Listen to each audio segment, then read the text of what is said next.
Welcome back. It's Friday. It's 4 o'clock, and we're not talking about anything relevant. James Cooper's joined us, which I am delighted about. Lovely to see you. It's the kind of battle of the beards without the beard in the middle. I know I had a lockdown beard, but I got rid of it when lockdown. Why did you have a beard? I know why you had a beard. Go on. You had a fat face, didn't you, for a bit? Yeah, he's right. I did.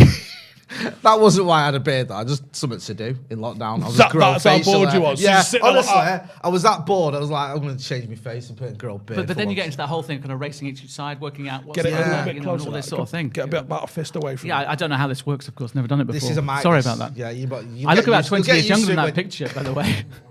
That's the main thing. Yeah, you normally hold yours down here, don't you? Absolutely, right down there and look glum. More like that. Yeah. Talking right into it. Just right into the ears like that. What have you been up to when I've not seen you for ages? Still fuming about Wednesday. He's got. You might not know this, James. He's got a team that. No, I know all about the team. Yeah, well, he co-owns now because it's a. Yeah, we've got over 1,000 fan owners. It's fucking brilliant, flying. We've got an app, a ball air away from being launched, which is going to enable fans to vote on all of the topics in the club, from sponsorship ethics. You know, we didn't end up going with it, but you know, snus. A lot of the players are into snus, aren't a lot of, because there's a nicotine thing in there, but it's not smoking. So because I set this out very early on, I'm against, for the team. I'll take it for myself because I'm 38 and I like these things. But so I've said alcohol and gambling sponsorships for the team I won't accept because I want to be an academy. And if we're going to have an academy, we will have more youngsters than we will have adults, and therefore I don't think like even the first team should be advertising or sponsored by gambling and. No, I think you're absolutely right. And gambling alcohol companies. I'll take all of them myself. That's fine. I'm me. I'm a 38-year-old guy, and the team should exist in something else. We got offered the chance for a snus company, and I was like, shit, that's a weird grey area because it's actually marketed as a health product. And to stop smoking. So what have you said? Have you said yes to it I've or said no no to in the end. I've said no. Just because it's the wrong side of the line, perhaps? I haven't got the ability to ask all the owners just yet to vote on it. So I've just made the decision of, I think I'll probably leave it. But you look like a person that off the pitch, everything's going well, but on the pitch on Wednesday night, perhaps it didn't go well. Team parked the bus against us in the league, second game of the season, and then celebrated it afterwards. Well, we drew. It happens. You're a scout now. Told you this. You got to take it, haven't you? Do you know what I mean? You can't be going, it's, acting like Klopp. Oh, 30 shots we came to play football and they just parked the bus. That's exactly what happened, Jay. Yeah, Bastards. Well, it's your job to get over that bus. He's right, though. It's an inverse compliment there. Someone says... Frustrating. We had 30 shots. We had 65 shots in 2 games. Won 7-0 at weekend, drew 2-all. Your conversion's not great, though. No. Is it Joe? Loads of people in the comments. Just great to see you, James Cooper. How have you been? Oh, right. I think, the elephant in the room is clearly I'm not working at Sky anymore, which is sad and all those sort of things. And it's been a kind of difficult, challenging, interesting year. I think you found out the kind of people you can trust, and perhaps that's why I'm sat here now with you guys and some of the people that you can't, the people who kind of let you down. Fucking snakes. Yeah, you lot. But we know who you are. United fans have just been brilliant. And that's have you noticed the response you've had and the people that have posted about you? Someone said something on tour that was really, really nice, and I haven't seen it, but it was nice to be told that people are being nice. Yeah, well, loads of United fans sort of more or less hashtag bring back James Cooper. Yeah, I'm not sure it's got to that that level as yet, Yeah. but it's nice to be talking United again. Not with going to United address fans. who's replaced. No. Fucking scandalous. You're very kind. Yeah. You're very, very kind ridiculous. indeed. Absolutely fucking ridiculous. Stop sitting on that fence. Despite that person's little PR campaign. Yeah. I'll say no more. You've got a very special club, which I was very privileged to be part of and report on. It's not my club, but blimey, it's from crisis to triumph to crisis. That there's no club like it in the world. I think you covered it really well, James, and that was what always came across. Well, I hopefully did it fairly. Yeah, I thought that. Because there's a love for this place. I'm not from Manchester. We just bored you all silly talking about Suffolk and Ipswich. This office studio's turned into Ipswich Town FC. But this is home, though. This is home. This is where my sons were raised. They were born in Withenshaw. Did he walk around with a fucking? I've kind of trained that out of them. But they do love a bucket hat. Fucking knobber. My kids are the same. My kids were all born in Withenshaw. But you are part of something that's amazing. It doesn't matter what happens at any club around the world's not talking about it. what happens at Manchester United, the world is talking about it. I think the one thing I've kind of missed is having that part within it, I think. We feel like that's the case, but we've got our noses pressed up against the glass. We can't see the bigger picture where we are and with what we do. Literally the entire day is talking about Manchester United, so that wouldn't change if no one else was. No, but in most cities and towns, part of a town will be doing that like you are, but it's not. It's millions of people talking about this football club and whether it's going in the right direction or the wrong direction. Bearing in mind, we're talking about a club that's not won a title since 2013. Easy. No, but but it was a privilege being part of an incredible transformation. Starting with Sir Alex going all the way through, and then no one would have believed quite what the last 9 years have been about. Fucking hell, no. How difficult was that, James? Like you said, I used to see you at the press conferences and always at the front, always getting the initial questions in. It's never easy, especially with people like Fergie. How difficult was that at times with Fergie? Did you have a good relationship with him? I mean, touch wood, I hope he'd say, yeah, it was a fair relationship. I think, is it resin? Touch resin. Not touch that behind you. Yeah. But Mancunian wood. Has there been a better manager? Well, City fans might say Pep is something else, and Liverpool fans might say Jurgen Klopp. But I think, in terms of kind of breaking the mould and where Sir Alex was from, bearing in mind, we're talking about the pedigree that Pep had as a player going through Barcelona and all the things there. Sir Alex came from a shipyard in Glasgow and transformed two teams. And there was nothing quite like him. And I mean, you spent time with the journalists in Australia and various places this summer. That was an eye-opener. And it was, and I warned you it would be an eye-opener. You did warn me, James. You sent me and you a message in and you went, you'll get your eyes open when you go on tour with them lot. But, clearly what goes on tour stays on tour. Yeah, it does. But Sir Alex would walk into a room. You get antibiotics now. Apparently, yeah. And it does dry up really quickly. But Sir Alex would walk into a room and all those egos that you were kind of messing around with and knocking around with, silent like that. Yeah. And there's very few managers in the world that had that kind of effect because people respected him. Whether they liked him or didn't like him, they respected him. And Manchester United, as you well know, stating the obvious, was a different animal with him there. And that's what everyone's yearning for. And is it true that Sir Alex used to have a mini press conference before the press conference started where he'd sort of be a bit off the record with everyone and that's where he might give it a little bollockings? And I think back in the day when he was at the Cliff, there was a little bit more of that because you'd kind of sit in the room underneath his office, right. and there was more of a chat dialogue. I think once, cameras were introduced, things changed very, very quickly, and then it was what you see is what you get. That didn't mean there weren't kind of private meetings where he took someone to task. I mean, it happened to me 2 or 3 times. And, when you had the hairdryer... Go on, we're going to have to hear about him. Yeah, it's come not on, great. James. Come on. I want to know how you get summoned and, 1, how many times you have to change your underpants, and 2... I'll tell you the last time. I won't tell you the circumstance. I asked him a question about Gary Neville when he flicked the V's to City at the Etihad. I think by then it was still the Commonwealth Stadium or whatever they call it, City of Manchester Stadium. And he thought I was asking a question about Gary Cook, and so got annoyed in the press conference and made me look stupid. And you don't really get a right to reply in those situations. And I thought, so even though he's got it wrong, you can't say no. That's I never said he got it wrong either. I'm not putting myself in that territory, but there was a misunderstanding. So I thought on both sides. It was on both sides. Yeah, we've both part of this misunderstanding. It's not just you, Sir Alex. I thought being brave, I'd go and try and sort of set the record straight and just apologise and say, look, I didn't ask you this. I was asking you this, and I certainly wasn't putting you in a position that would embarrass you. So off I went to the front of Carrington. It was towards the end of a season, and there were lots of people there in reception waiting to watch training, so VIPs and things like that. So there's Sir Alex, and I started to explain myself, and by that stage he was already effing and jeffing at me. And I'm thinking, this is not going at all well. It's going better in my head. And then I thought, and I've told this story a number of times to other people, so I hope he isn't watching and doesn't hate it. But it's the truth, so I'll stand by the truth like I do as a reporter. I bravely said to him, I've got to get out of this situation. I've got to find something to say. And I said, do you know, I've never treated you with anything but the most respect. And as the words came out, it's like, The Simpsons, you sort of saw them come out and thought, wow, how have you Who the fuck said that? It's brilliant. It's fantastic and all those sort of things. 10 times worse. And it's not just the effing and jeffing. I've got his spit down my face and all things like that. And it was just one of those situations whereby you just have to kind of take it and take it and take it. You got an audience for this as well this time. The people are in the front of Carrington watching me getting absolutely popcorn, a new one. And he stormed off in his car, and I just text my wife saying, I've had the hairdryer again. Give me 10 minutes. Because, we can all try and be bravado and try and say we're big men and all those things. I was cut to ribbons. Yeah, no, don't envy it. And you can't go back and say it's not fair, it's bullying and all those sort of things. You just have to take it. And well, you won't do it again, will you? Yeah, it's the last time you asked him a question about Gary Neville. But probably the greatest manager ever, and lucky to spend any sort of time with him and certainly ask those questions. Be shouting at him. No, but it was just that moment of thinking, the arrogance of thinking you've got it right, and you maybe calmed him down, and no, different animal. What a great line! Yeah, that'll calm him down. Yeah.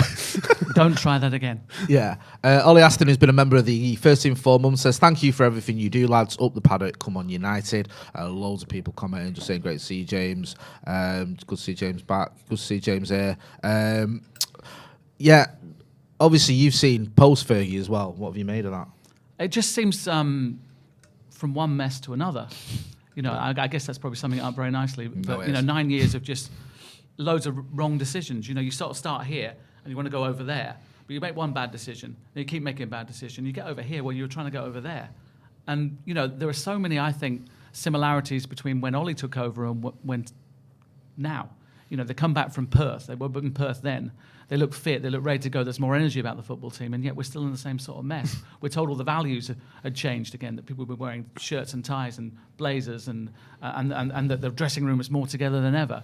And yet you've got players leaving at half time. Nothing seems to change. It just more and more money gets spent, and the mess seems to get worse. And I'm not a United fan, so it's not going to kill me, but it does kill me because, you have a great football club, and I don't like other people laughing at it. No, and it is, comical at times, isn't it? Yeah, I'm not laughing now. I'm sure some not from our point of view. But the fact of the matter is that down the road, over there, the blue side of Manchester and the red side of Liverpool, corners, they're pulling away even more rapidly, and you're just getting further and further behind. And it's just, it's the curse of spending money. People talk about the Glazers, and I don't want to get into the kind of ownership model, but they have provided a lot of money. Maybe not enough, perhaps. There's an argument there. But the money's been spent so badly. I think that's the problem, is money has been spent. I won't say they've spent money. No, it's not their money. No. I know you're not saying that. Yeah. I know you're not saying that. Money has been spent. Yeah. And I'll throw an asterisk on that. Not quite as much as we spent on debt, but they have spent. No, you're absolutely right on that. They have spent money. They have spent our money. They have allowed money to be spent. Undeniably so. Almost $1 billion on players that don't play for us, for the most part. I mean, what's a handful of those £1 billion players are actually at the football club putting a shift in. That's the when you look at the money Klopp has spent, it's right there in the 11. When you look at the money Pep spent, it's a lot of it's there. Yeah, he's replaced a few of the bad signings he's made, but he's been allowed to. But those coaches, without singing their praises too much, because it's not what you're about and this is a channel it's about. They make players better. How many players have come to Old Trafford in recent years that have got better? I mean, youngsters apart. I'm talking about tried and tested. Not many, if any. No, I think you're right, and I think even with our youngsters, I think there's an issue about how well we look after them and nurture them, the ones that have come through. I don't think they've been coached very well. I don't think they've been looked after. I think they've been thrown in. Some of them when they've been injured, played out of position, hammered when they've not performed at the levels that you'd expect. They've had too much pressure put on him, and then we're in the situation we are now. Plus the signings, you're right. I think you could argue maybe Bruno, maybe. I think that maybe. Apart, I think, but I'm reaching. Yeah, well, it's not the first 6 months he had. He's never replicated that. You look at last season. Where was the same you're right. player, You look at. And I take no pleasure in this because I hate both these clubs. But you look at, you're right, players do go to City and do seem to go up a gear. Even at Liverpool, they've had players there, haven't they? I mean, the fact that they all get asthma aside, yeah. Yeah, that's a different story, but that's just someone should look into that. I mean, they deserve praising for battling through the asthmaticness that they've got. But those clubs have a plan, and we're sort of told that Manchester United have got a plan, and the plan seems to be the same as it has been for the last 9 years, which is going to make these errors, make these mistakes. And what I really hate... I put a lot on Woodward for all of that.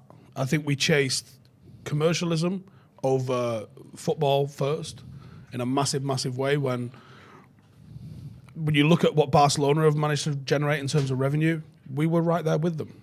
Ahead of them at one stage. Yeah, right there with them. So don't tell me that they're successful businessmen, because I'm not buying it. because I think there's so much that they've left on the table that they could have monetized and done better from a commercial point of view. But do you know what the most impactful thing is in commercial? Success. So if you was a successful football club, and the worrying thing for me about what's going on with Newcastle at the moment is they're not really splashing their money on signings. They're splashing their money into infrastructure. Correct, absolutely, yeah. And A proper sporting director. That terrifies me, because we might start to see the beginnings of that at United now, arguably a decade or more too late. But when you see someone with the sort of backing that Newcastle have got immediately strengthen the foundation, you know the fruits of that in 4, 5, 6, 7, 8 years' time are going to be very difficult to compete with. But I think the other thing is you've got to ask yourself why the best people for the jobs haven't got the jobs at Manchester United. And you've got to ask the questions about what was it about that stopped perhaps Edwin van der Sar coming and being a proper director of football and making the changes that he has at other football clubs. And you've got to say, well, it's because he wouldn't be allowed the power, wouldn't be allowed the influence, and wouldn't be allowed to make the change. What I hate this summer is that you've got key players leaving, and whether you like them or not, they were desperate to get out of Manchester United. That should never be the case. It should be over my dead body you get out, because this is the greatest club in the world, and you've got Pogba, and you've got Lingard, and you've got Mata, and you've got Matic. They're glad to be out of it, and that can never be the case. That's what hurts, and that would hurt me as a United fan if I was a United fan. You know? I think a lot of United fans aren't arsed with the performance that we saw from a lot of those players towards the back end. Not universally, but I think, and there's still more that we would like to see moved on. And I think the club needs to get ruthless. The likes of Eric Bailly, I think, a wonderful character. When he plays, invariably a good player, doesn't play enough. And we've allowed that to exist within the club for far too long. And Phil Jones is an extrapolation of that to another level. The fact that we could potentially be starting the season on Sunday and he's still listed as a squad player is mental. Like, he needs to be ringing League Two clubs up, asking if there's any trials going on, in my opinion. He needs to rebuild his career from... I mean, you might be laughing, but seriously, who's the Premier League team taking him? He was got a DC United one. What level's that? I don't know, but that's apparently he don't want to go there. So he's worried about the language, I think. Yeah, exactly. That's exactly what I said the other day. Before we get into that, get involved in the chat and the comments. But before we get into that, we've got a quick video to show you. Now more than ever, our internet reliance is rapidly increasing. We stream our favourite shows, keep in touch with loved ones, and watch podcasts like The Brew, all on the internet. And we'd like to think that our information is safe, but as our online footprint increases, our information needs to be properly secure, Jay. We need it. We need that proper security. Yes. Surfshark is a VPN service that protects your information by encrypting all the data that you send out through the internet. Another great reason to use VPN is because it can enable you to use services that are sometimes restricted in other countries. So things like Netflix, Amazon Prime, all that sort of stuff. When using a VPN, that lets you access other channels that you might not be able to access from the country that you're in. And with Surfshark, you can solve that problem by simply changing your location. So you can be on the beach on holiday and set it back to the UK and watch the Premier League games with your normal streaming services. Currently, Surfshark has an amazing deal. By using the code Paddock, you can get 81% off. That's 81%, which just sounds too good to be ridiculous. True. And you also get 3 months free. And with Surfshark, you also get a 30-day money-back guarantee. So use the link in the description and the code Paddock for 81% off, 3 months free, and a 30-day money-back guarantee. Use Surfshark. You can't get better than that, Jay. Couple of quid a month, you're laughing. Ludicrous. So big thanks to Surfshark. There's a link in the description. Go and check them out. We've got loads of questions coming in the chat and in the comments and the super chats. I am Kang says, have you seen the audio of Harry Redknapp saying he knows for a fact? Seen the audio? I'm just reading it, I'm like Ron Burgundy. Have you heard the audio, you should say, of Harry Redknapp saying he knows for a fact that De Jong is in love with Chelsea and London? What's all your views on this? Have you heard that audio? Have you seen it? I've heard the audio and I've seen people talking about it. Facts are an interesting word, isn't it? Yeah, I know for a fact, from my extensive knowledge of Frankie De Jong. Did he say he was a terrific player? Because if he didn't say that, that's deep fake and it's not Harry Redknapp. I used to love Harry Redknapp, the fact that he would always pull up in his car and chat to you, chat to Sky and that. He just didn't care, did he? And he'd stay there. He seemed to stay there for ages. No, but the excitement that got, though, the excitement. Fucking horse racing hasn't started yet. But I tell you what, the most frustrating thing about my job is the number of people in their cars who don't do that, who just go straight past you and don't put their window That's down. a gift, it's isn't it? Yeah, correct. Someone wants to talk. It's fantastic. No, yeah, definitely. Rather than coming down Carrington Lane and absolutely Pied. going at 60 miles an hour and covering you in mud. What was it like for you on deadline day, James? Because I never used to envy you on there when you stood there for hours and it's Nothing's happening. Yeah, I know there's days when something does happen, but the'll be like there's days where deadline days where literally nothing has happened. That was the worst, the absolute worst. And You you invest have in to a kind camper of- van. I think if you look back at all the stuff, I never told any lies. No, that's it. I'm never going to tell people something's happening when it's not happening. But then you kind of tread that line. If you say nothing's happening, people just switch off. So you have to kind of go around the houses a little bit and try and make it interesting. Because blimey, sometimes you just felt so cold, especially in January. Yeah. I remember getting really, really annoyed with Jim White because I think it was they had pizzas and he was in a short sleeve shirt in the studio, and I put every single garment I had on. I think outside Old Trafford, a hat and a gillet and a coat, and I just got annoyed. By that stage, I couldn't think straight anyway because there's nothing going on. I'm freezing. You're laughing and pretending you know everything in the studio. Yeah. And yeah, exactly. And so it was just some days it was pitiable, but other days, Berbatov signing. That was When that happened. I mean, that was the iconic one. That was a That brilliant. Falcao one was a bit mad as well. Yeah, with that kind of corsage coming down Carrington Lane, looking like something out of The Godfather or something like that. And then the guy So excited. so excited. And And the guy had Lego for knees. Yeah. Fucking hell, Honestly. we're on the Oh, right. And he was playing the other week. Yeah. That was crazy, that wasn't So many people turned out for his testimonial. It was brilliant. it?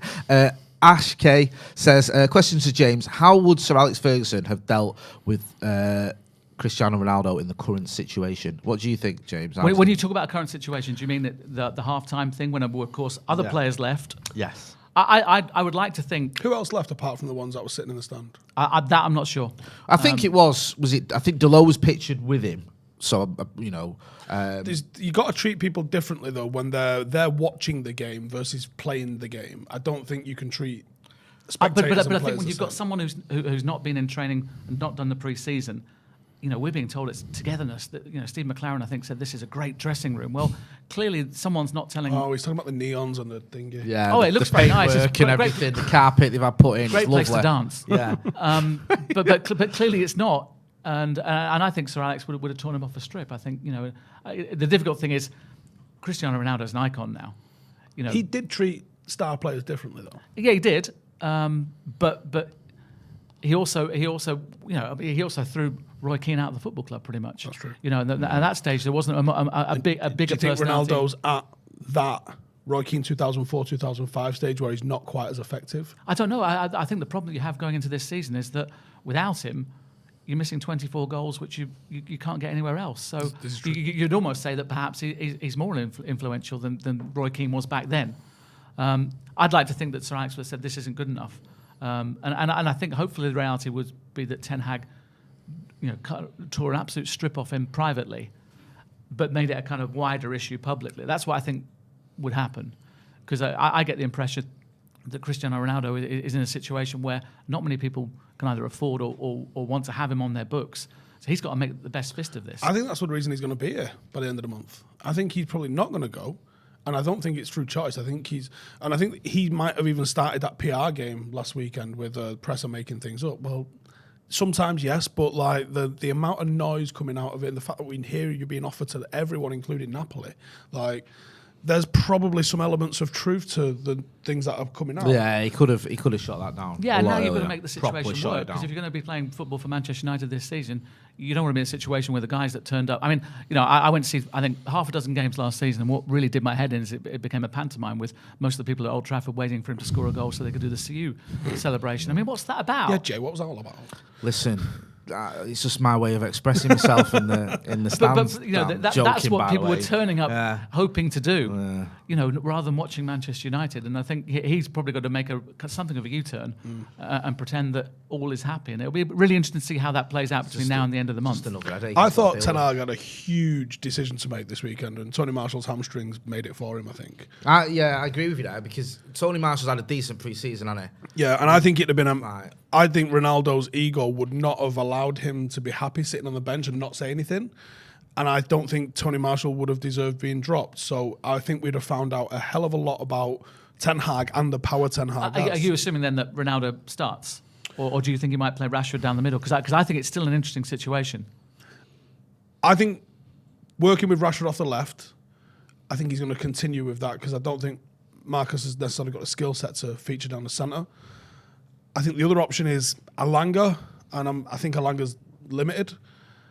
I think you're looking around going, who do I play up front? And you have the most goal-scoringest player in the world ever standing there, flexing his quads. I think it makes it for you. He's not had a full pre-season, but is he ever out of shape? No, he's not. But I think it really is intriguing. I don't think he's probably decided quite yet what's going to happen. I think they'll probably have a training session tomorrow, and he'll probably tell them all the team tomorrow morning. I think it'd be really interesting what kind of leaks out between that training session and then kick off on Sunday afternoon. But I don't think it's done and dusted. And I think also the back four is going to be really interesting too. Yeah, my take on that is I think I'm expecting Maguire, and I think. Do you hear what Ten Hag said about the booing of Maguire? He said, well, if he plays well, he won't get booed. I thought it was a really interesting take on that, which is like, perform or take a fucking seat, almost. But I thought it was a strange thing as also to say, because it kind of admits that maybe when he watched, he hasn't been up to scratch. That's a really, really interesting thing to say when you extrapolate it further and say maybe Ten Hag was booing him, watching him on telly. Yeah, that's a good point. Did anyone check that? Can anyone confirm or deny that? Maybe he was like, yeah, Ten Hag refuses to deny that he booed Maguire. Some of us booed him for a reason. I mean, some of them booed him for a reason. Yeah, bang out of order. But so I think you're right. I think he's there. He's the captain of your football club. He starts the first game of the season. I think he starts, but I don't think that he necessarily makes it to Christmas with that designation. I think Martinez starts alongside him despite no pre-season. He looked fantastic. And I think if Varane can get and stay fit, it's Varane and Martinez. I think that as well. I think if Rafael Varane's fit and it's a big if, then he starts. But I think that's the problem. You can't get 30 or 40 games out. Was it 20-odd games last season, was it? It was literally 50. And then what do you do with the two fullbacks? For me, I think Malacia starts. Yeah. I do. I would be surprised if he doesn't. Yeah. I think people go, he's only, he's coming here to back up Luke Shaw. He's played well in pre-season. The manager obviously wanted him. Yeah.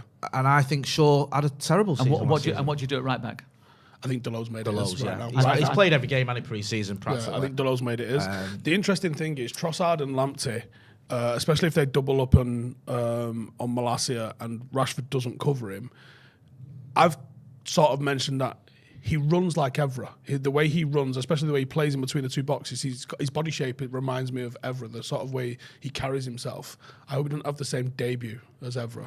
No one can have a debut. Luckily, it's on home ground, remember. Trossard and Lamptey could do 45 minutes any That's players Brighton's ever threat. So I think if Malacia comes through this against Trossard and probably Lamptey doubling up on him, because Marcus, unless Ten Hag's got a grip of him, hasn't been tracking back effectively last season at least.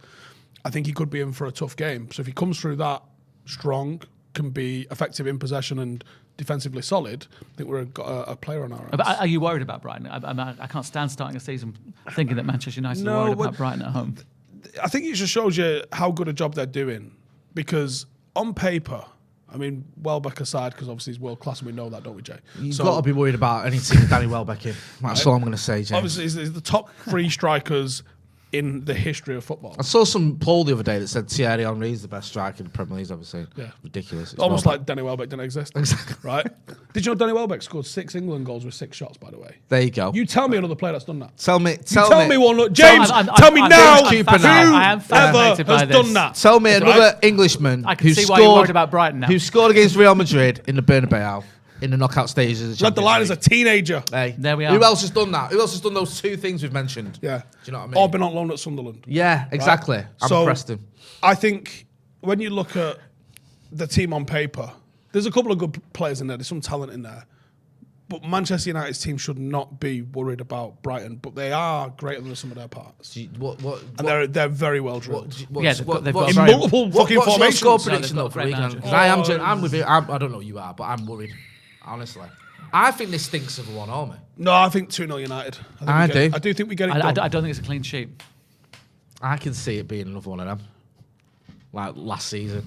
Right, we get a goal. We got shagged 4-0 from last no, season. I mean at Old Trafford. How many 1-0s did we have at Old Trafford? Come on. You've won every single game at Old Trafford against them in the Premier League. Yeah. You know, 5 games. I mean, blimey, but you know, it used to be. You look through the I hope stats I'm wrong, and obviously. never see a but defeat. It wouldn't surprise me. Oh, correct. You go to every team in the Premier League and it'll be like, blimey, it's gone back 20 years, and now you're looking at 5 games.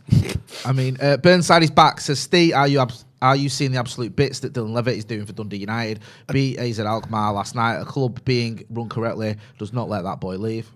I did very, very briefly chat to Dylan about his stay in Dundee, so I'm going to go up and see him. Was you surprised at the fee? Was it 300 grand? Yeah, mega surprised. I mean, full international. Yeah, like, was it, you had the Scousers letting Nico Williams go, getting 16 million for him. I know he played a bit more for him. But then 300 grand for a player that... 100 passes on his debut. Potentially. I like that knowledge. I think it was I love that 106 out of knowledge. 113. But it's a great part of the world as well. I'm going up there tomorrow at St Andrews, which is just down round the corner from. Yeah, from I am Dundee. going to go watch a game of him Sunday because he scored a fucking rocket last week. It's a good place as well. Had a good season there You last fucking season. love it up there, you don't you? Dale Gibson has been a member of the first team for 20 months. Says, brilliant to get James Cooper's views again. What's his next career move? Too good a journo to not be on our screens. Disgusting treatment by Sky. What are you up to? I can't answer that, but what a kind thing to say. I'm embarrassed now. I just think bits and pieces. I want to work with interesting, exciting people, which is why I'm sat here now. I want to have fun, and I want to do things like events. I love being out there in an audience. The thing that people forget with TV, although there's a big crowd of people over there, and they're still awake. Are you awake? We're keeping you. They're all right. When Yeah, you're outside just Old about. Trafford and you're reporting, or outside Carrington, you've got a cameraman who's facing you. You don't never see your audience. The cameraman's either on his phone or bored or thinking, "Please shut up, James, because I want to go home." Yeah. You know, it's nice to have an audience. So events are fantastic because you find out very quickly whether you're good or if you're bad when you get that first laugh or you don't get that first laugh. So that's what I want to do. I want to have fun. James going to stand-up comedy unit here first. Gio says, Rio, a word with BT for James. Too many pool on BT. There you go. You can have a word. That's a with fucking excellent point. Well, have a word with you, mate. Cosmic. That might be changing now. Oh, look at Well, that. what's all that? What's this? You don't touch that, you get in trouble. Oh, that's true. Cosmic, you can tell me afterwards. Well, you can tell us afterwards. Bit of a scoop there. Cosmic has been a member of the Academy for 19 months. Thanks for your support. Has got my founder member, Sir 966, yesterday up the Paddock. Also, I had another one My there. timeline's just been flooded with people and their certificates and stuff. Oh, yeah. Peter Kelly says, James, what are your top 5 moments while covering United? Oh, blimey. There you go. There's a question. Well, you had the Sir Alex Ferguson dressing down. That would be number one. That would be clearly number one. But I think, Some had one to put as number one. They got absolute fucking... I know, but it's the best story. It's the best story, though. It's Did brilliant. you always, if there was like a difficult subject or something that was difficult that you had to ask Fergie, did you just have to ask him? Yeah, pretty much. Yeah. Like if there was like, oh, Sky are saying, I think, there's a you know, story here and blimey, I don't know. we need you to get him on it. Was it like, What you would- just got him? What really frustrates me about some of the press conferences you see now is that, you know, you've got a responsibility in the room. There's maybe 15, 20 people in the room. And you are the voice of the fans. You should be asking the questions the fans really want to ask. I don't mean that you should be asking about Ronaldo every week, but you should have a responsibility that you've got to get to the bottom of the issues. So, but I also think that there are ways and means of asking a difficult question. You don't have to be rude. Yeah. You know, and I think sometimes what really irritates me is it's not a brave thing to go and ask a rude question. My mum can go and shout at the Prime Minister, are you going to resign? Yeah. You know, sometimes you actually have a relationship with these people. So, you know, I think there's a skill to it, and it does my head in when you come away from a press conference and there are you aren't going to proper be filing for unemployment soon? answers. You know, exactly. There's no skill in that whatsoever, is there? You know, are you going to drop Ronaldo, Eric? He's not going to. I volunteered my services to United to be a journalist heckler, right? Well, that would be a great job. Wouldn't it? But wouldn't it be an absolute fucking addition to the press conferences? Can you tell us who? He's not going to answer that, you dickhead. Yeah, that As would you work. were. All right. What did they say, the club, when you offered your services? They laughed and said, "Wouldn't that be brilliant?" and then ignored me. Oh, right, okay. But I've got to say also that I missed the boys. Being in that room with them is fun. You know, you have them on here. You had Jamie on the other day. Yeah, he's good stuff, Jamie Cooper. They're a Jamie great, Cooper, Jamie great bunch Jackson. of people. You know, and sometimes if questions don't get asked, then generally that's because you're putting the relationship ahead of the story. And again, that's really important because if you're not in the room, if you get banned, you know, just because someone else wants you to ask a question, yeah, it's a great medal to have. But if you're not in the room, you're not asking the questions. Yeah. So your power just ceases. So in terms of a top 5, difficult. I think, you know, Barcelona and that whole treble thing was was just an amazing thing to be part of. What? Do you remember that back in the day? I think it was black and white TV. I love the way you worded that. That whole treble thing, you know. What's this? that whole treble thing. Barcelona, 91. But just to be there, That's what he means. Rotterdam. you know, to be at Villa Park for the semi-final, and to be told by Peter Schmeichel at the end, get effing on with your questions. And I sort of looked at him, you know, the game had gone on about 5 hours at that stage because of extra time. And I said, look, you know, I'm stood here 10 stone, you're about 16 stone. No, you're we're so angry. polite and thingy. I'm not going to do anything to upset you. Here. Accommodating. Yeah. Yeah, well, there's nothing wrong with upsetting Peter Schmeichel, James. Great player. Jay's favourite guy. City fans We love actually him. had an opportunity to interview him, and I was gonna accept it and then send Jay and not tell him it was Peter Schmeichel. Oh, wouldn't that be brilliant? Yeah, I was laughing to myself because only I knew about it. For Yeah, but I mean, weeks. what a keeper though. Yeah, he was a very good goalkeeper. he's one of my top 10 I United can goalkeepers. see that. I can see that. Yeah, you want to get back on. He's Danny somewhere Welbeck, don't you? between. Yeah, he's somewhere between Les Seeley and Chris Turner in the list. Wow. Got a treble winner at Manchester United, and you're talking about Chris Turner with him. Captain on the night, actually. Listen, Yeah, yeah. him and Van der Gaal did a great job that season. Oh, you must love seeing that Yeah. cartwheel in Barcelona.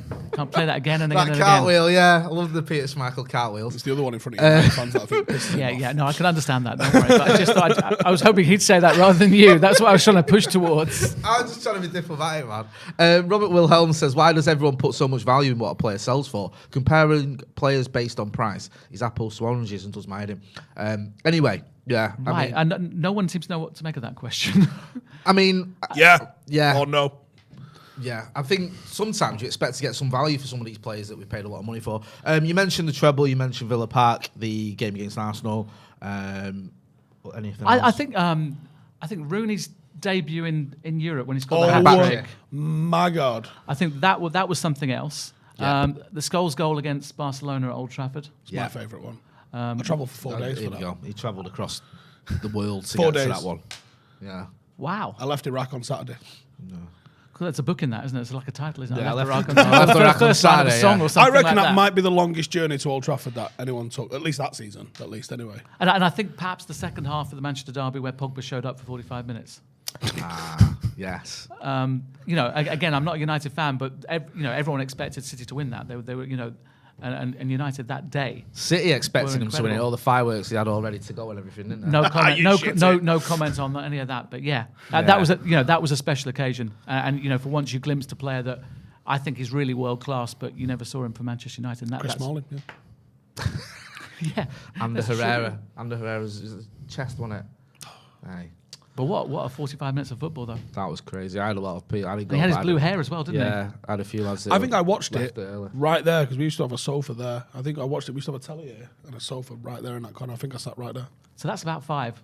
Not a bad 5, is it? Not a bad 5, you know, even a couple of ones post Fergie there. It just shows where we're at, though, that one of them was we postponed City winning the league for a week.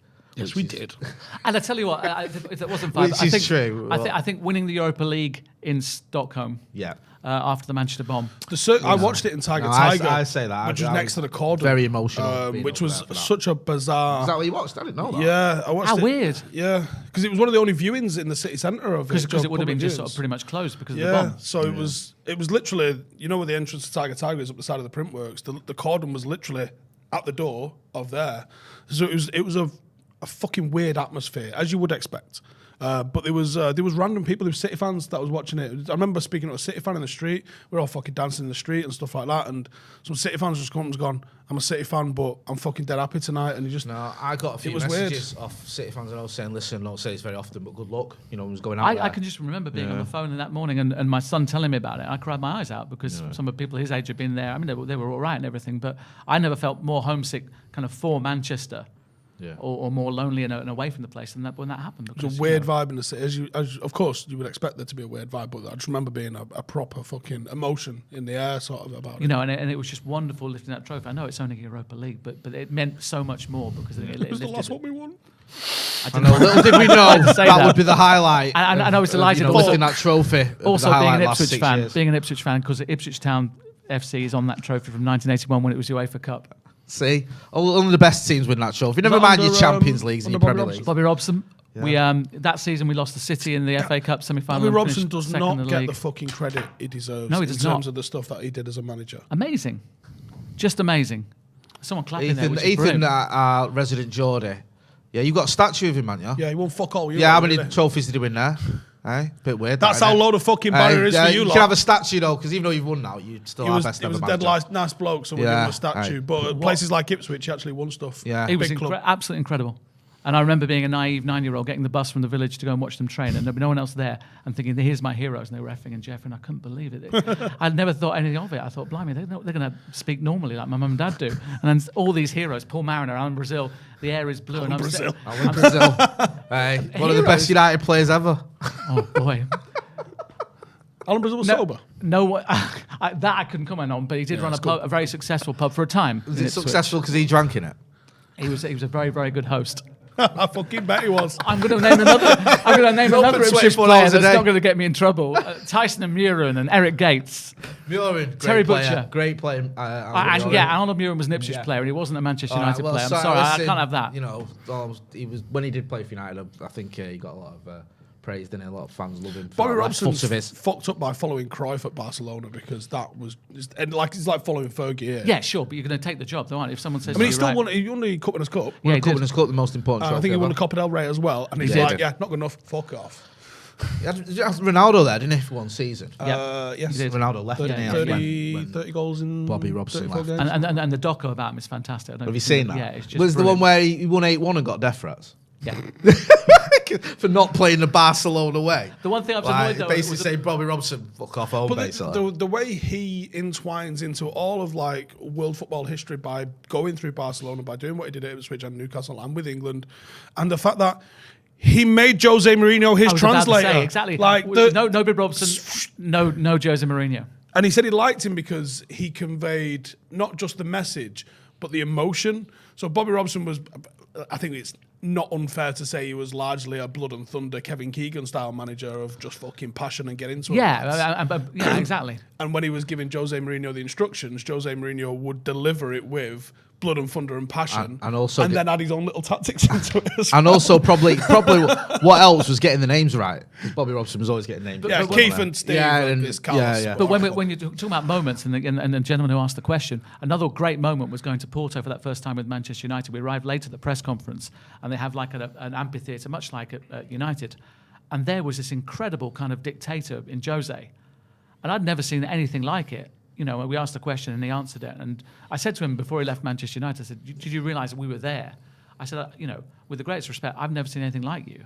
Because In at what that way? stage, Sorry, why- he was like a force of nature. Yeah. You know, we didn't get that manager. no, you didn't.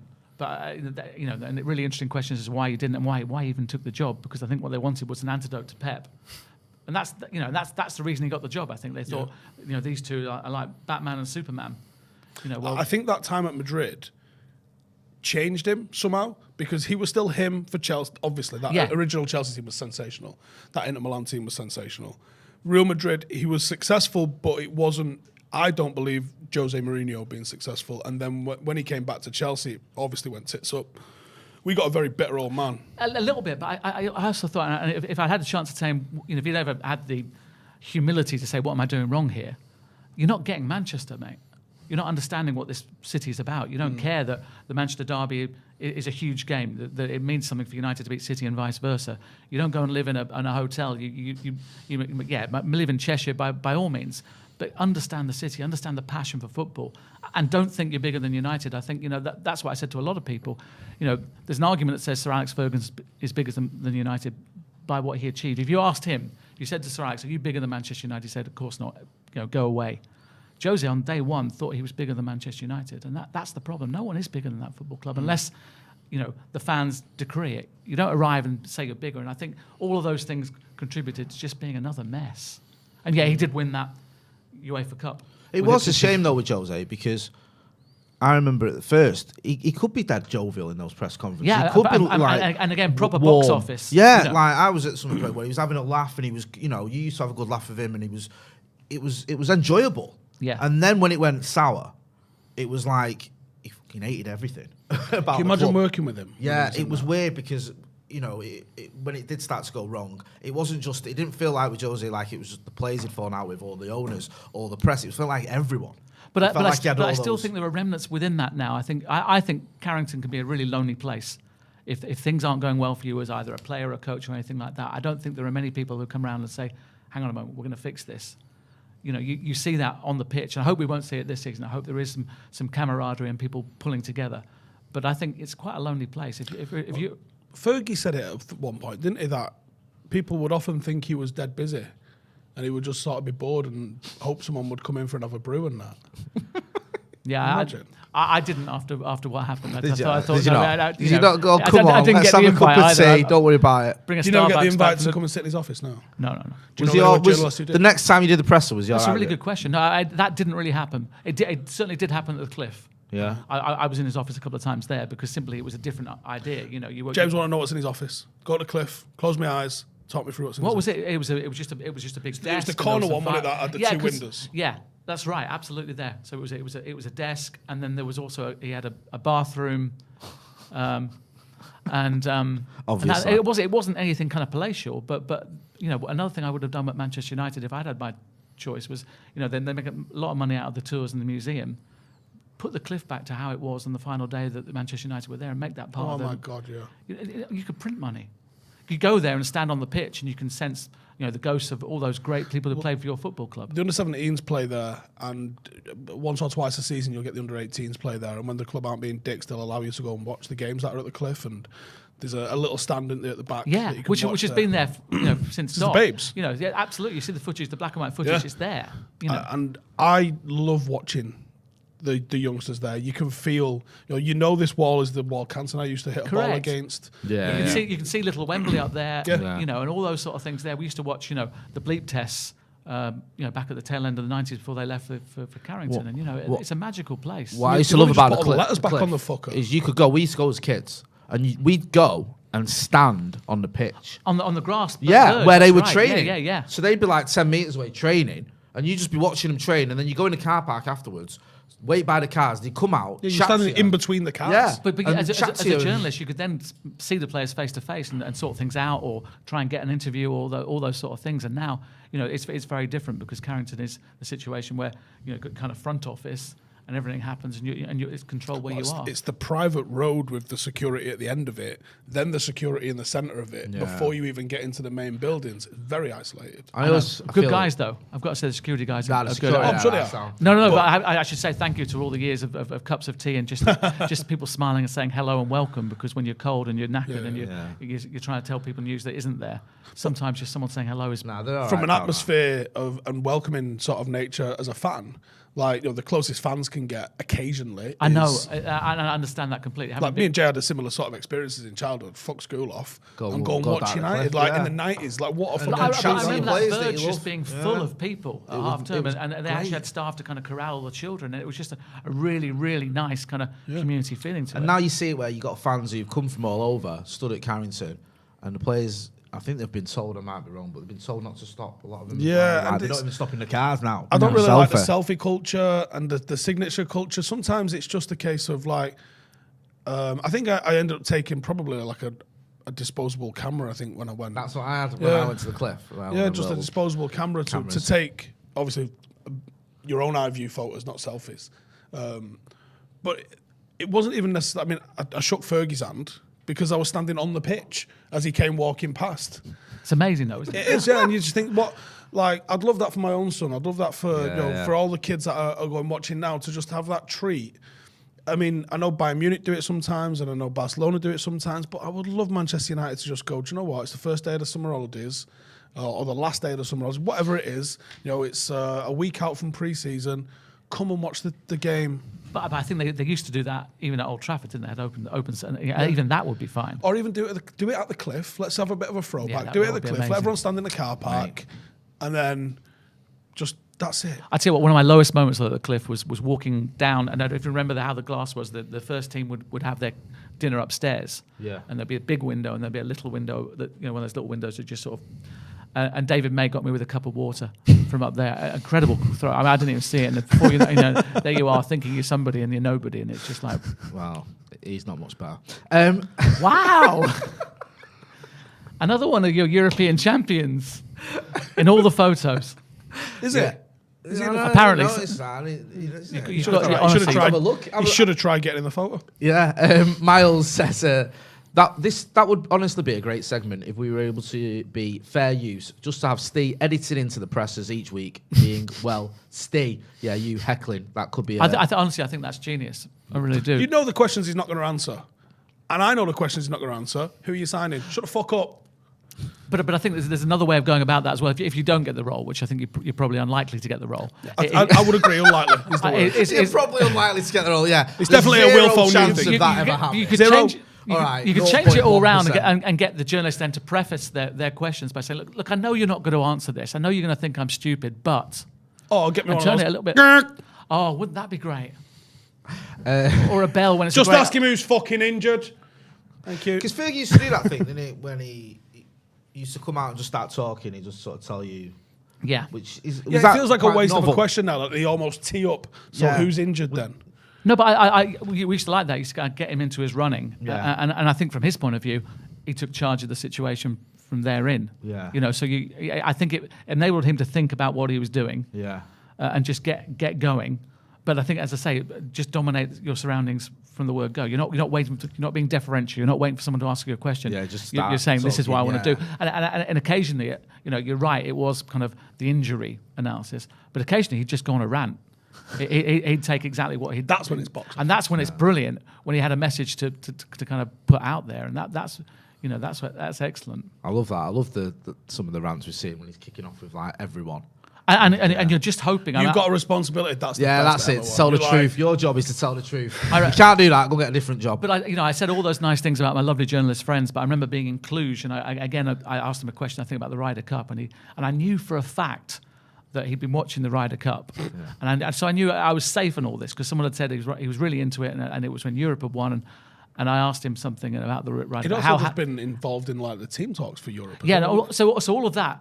Is that same thing around that same time? Yeah, so he's massively into his golf. Yeah. So I asked this question, and he just again completely custard pied me, and you run that risk, and maybe it wasn't the best question in the world, and maybe someone at my previous employers had asked me to ask the question rather than the football question. So you know the risk you're taking, but having paid tribute to all my friends.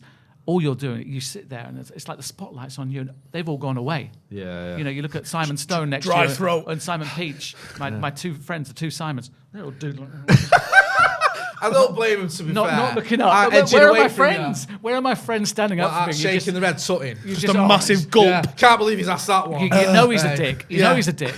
God. Sorry, Alex. Come on, Anyway, James. How are you? Anyway, let's have a real question now. God, honestly. No, it was. I went to a few of those presses. It did seem quite scary. And I remember because I was on the local radio when he said to me, "Don't worry, you don't have to ask a question."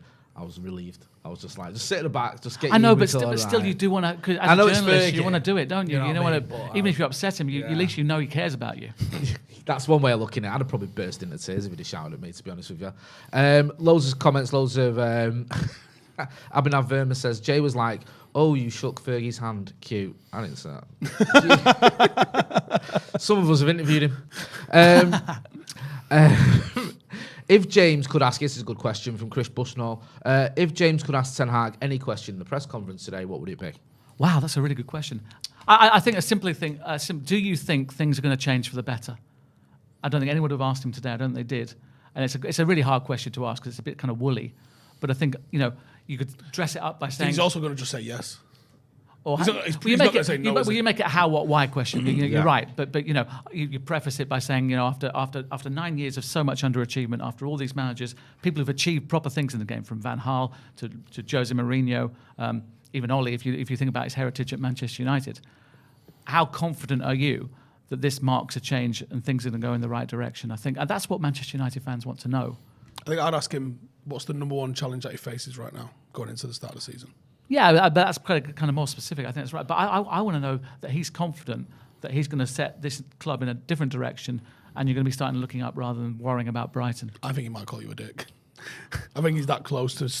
I think with the British press as well, the way some of the questions get asked, I think he's going to be box office at some point. No, but I think you're absolutely right. But why not? According to the comments, your mate Simon Peach got to task a bit in the press conference today. Oh, brilliant. So I've got to There say, we go. We're fucking right, aren't we? I've got to say, he is brilliant, and just being a fantastic friend, and he really is underrated as a journalist. We've had him in Simon. we had him bloke. on the Tier 1 Transfer podcast. Saw him over on Saw as well. He's a good guy, Sam Peach. And there is no ego to the guy, which is and he should have, because he's very, very good. Yeah, is he a Southampton? He's a Southampton Yeah, I fan, remember, but I think he's a the proper interview. Southampton fan. He's Yeah. going to watch them play Spurs this weekend, and he's got a fantastic trip to America next week as well. He's going to Minneapolis with the MLS. It's not a bad old gig, that is And it? then I said, because Prince is my hero, I said, you've got to go to Paisley Park, because and he goes, what's that? And I just... Wasted on him.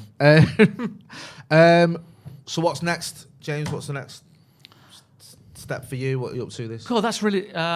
we're going to Edinburgh Yeah. tomorrow Right, to see okay. my boys in the Edinburgh Festival, my sons who are part of that. But I think just looking at opportunities and wanting to have fun, as I said, OnlyFans.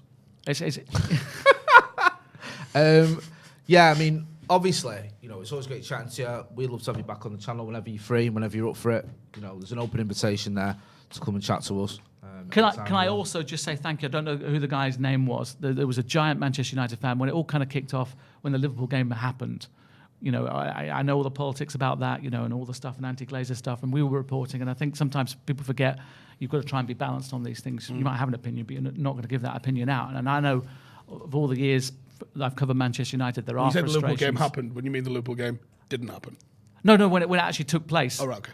Because that, there were still protests then, if you remember, and we got, as a film crew, we got cornered by a lot of very angry Manchester United fans, and a guy bravely came across and said, "James Cooper's one of us, leave him alone." And I don't know who that was. All right, okay. But I, I was going to use this. The cameraman got opportunity to say stoned in thank you. anyway. Yeah, You left him, didn't you?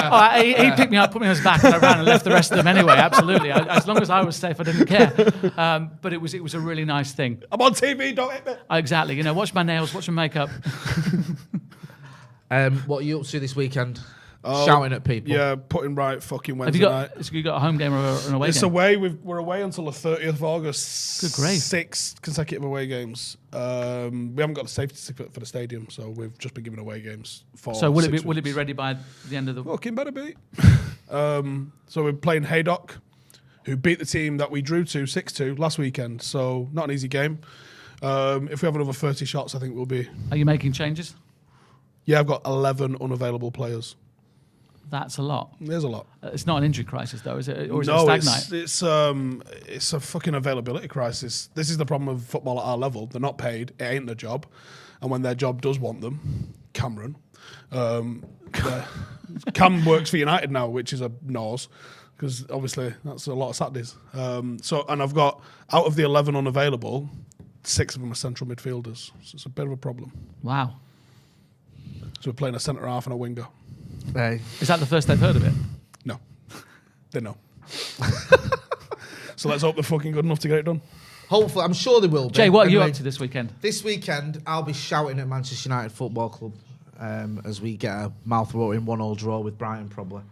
Yeah, so I'll be at the game. I think you'll start with a win, but I don't. Do you reckon? It'll be a squeaky win. Listen, I think it'll be squeaky, but I think I don't 2-0, mean to be which will look negative. more comfortable than it actually was. Yeah. Yeah. That might I'll be a take. good To be shout. honest with you, I'll take any win, and I just want this whole Ronaldo saga to just move on. I think if Ronaldo plays and there isn't any dramas, he just maybe he has 45 minutes. I know that's it's There isn't laughable. any I dramas know that that comes is with him. ridiculous. But if he has 45 minutes and him and Ten Hag look like they're getting on, we can just sort of move forward. It would be nice to Back on enjoy. the gear. What? Are you back on I the know that is beyond naive, isn't it? It's probably But going to be. He's still the greatest footballer on the planet, Yeah.